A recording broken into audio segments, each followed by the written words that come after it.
உலகம் முழுக்க பரவி இருக்கும் நெக்ஸ்ட் ஜென் ஆஸ்ட்ரோ நேயர்கள் அனைவருக்கும் இனிய நல்வாழ்த்துக்கள். எல்லோரும் நன்றாக இருப்பீர்கள். இப்பொழுது 2025 ஆடி மாதம் 12 ராசிகள் மேஷம் முதல் மீனம் வரையிலான ஒரு 12 ராசிக்காரர்களுக்கு என்ன பலன்களை தரும் என்பதை இப்பொழுது பார்த்து விடலாம். கன்னிராசிக்காரர்களுக்கு லாபங்கள் அதிகமாக இருக்கக்கூடிய சிறப்பான மாதம் இந்த மாதம். ராசிநாதனை பாருங்கள், 11ஆம் இடத்தில் இருக்கிறார். ஆடி மாதம் முழுவதுமே மிகப்பெரிய யோகத்தில் 11ஆம் இடத்துல சூரியனும் புதனும் சேர்ந்திருக்கிறாங்க. சூரியனை எடுத்துக்கிட்டிங்கன்னா 3, 6, 10, 11ஆம் இடங்களில் மட்டும்தான் அவர் நல்ல யோகத்தை செய்வார். அது இப்போது உங்களுக்கு வந்திருக்கிறது.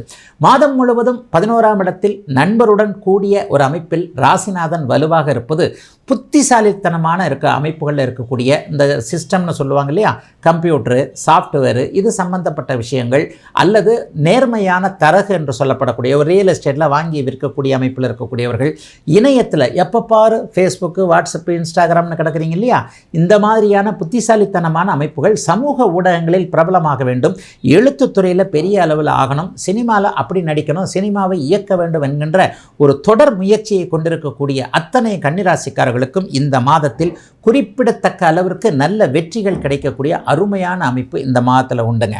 மாதத்தின் முதல் பகுதியிலேயே கண்டிப்பாக எல்லா விதத்திலும் சக்ஸஸ் இருக்கும். 10ஆம் இடத்துல குரு சுக்கிரன் 2 பேரும் தொடர்பு கொள்வதும் அதை கண்டிப்பாக காட்டுகிறது.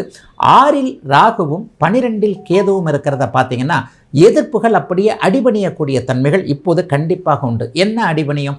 இதுவரைக்கும் இல்லாத அளவிற்கு உங்களை ஏற்றுக்கிட்டே இருக்கிறதுனால நமக்கு தான் லாஸு, இந்த மனுஷங்கிட்ட கொஞ்சம் ஃப்ரெண்ட்லியாக போனோம்னா ஓரளவுக்கு நம்மளும் சம்பாதிக்கலாம் போல தெரியுதே என்கின்ற மாதிரியாக உங்களை பற்றிய மதிப்பீடு உங்களை தவறாக எண்ணிக்கொண்டிருப்பவர்களுக்கு மாறக்கூடிய அமைப்புகள் இப்போது கண்டிப்பாக உண்டு.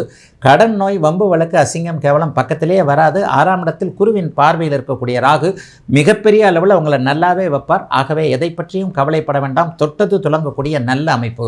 செட்பேக்னா என்னன்னு பார்த்தோம்னா பின்னடைவுகள். நல்லதையும் சொல்லணும், சாதகமற்றதையும் சொல்லணும் இல்லையா.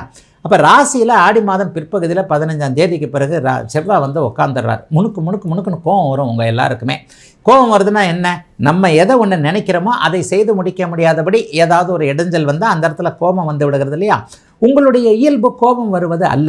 ஆனால் இந்த நேரத்தில் யாராவது ஒருவர் உங்களுடைய ஏதாவது ஒரு எதிர்பார்ப்பை ஒரு மாதிரி டல் அடித்து அதன் மூலமாக கோபம் வந்து பேச்சுவார்த்தையில் யாருக்கிட்டே சண்டை போடுற அமைப்புகள் அப்படியே ஆடி மாதத்திற்கு பின்னால் வந்துடுறது. ஆகவே நாக்கை கட்டுப்படுத்த வேண்டிய அமைப்பு, யாருடைய மனசையும் புண்படுத்தி விடாமல் பேசக்கூடிய அமைப்புகள் கண்டிப்பாக இப்போது கவனமாக இருக்க வேண்டிய அமைப்புகள் கன்னிராசிக்காரர்களுக்கு உண்டு. குறிப்பாக 7ஆம் இடத்துல சனி செவ்வாய் தொடர்பு கொள்கிறாங்க. மனைவி கிட்ட ஏதாவது பேச போனீங்கன்னா அப்படியே எதிரடி பறந்து வரும் அப்படிங்கிறத சொல்லவே தேவையில்லை.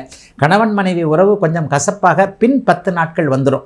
ஆக அந்த இடத்துல மட்டும் மனைவியின் ஒரு அமைப்பை, அவருடைய வேலை பளுவை கொஞ்சம் புரிந்து கொண்டு, கணவருடைய சிக்கல் அமைப்புகளை கொஞ்சம் புரிந்து கொண்டு இருக்க வேண்டிய அவசியம் கண்டிப்பாக கன்னிராசிக்காரர்களுக்கு உண்டு. திருமணம் ஆகாதவங்களுக்கு என்னங்கய்யா, லவ் பிரேக்கப் ஆகிற அளவுக்கு போகும்.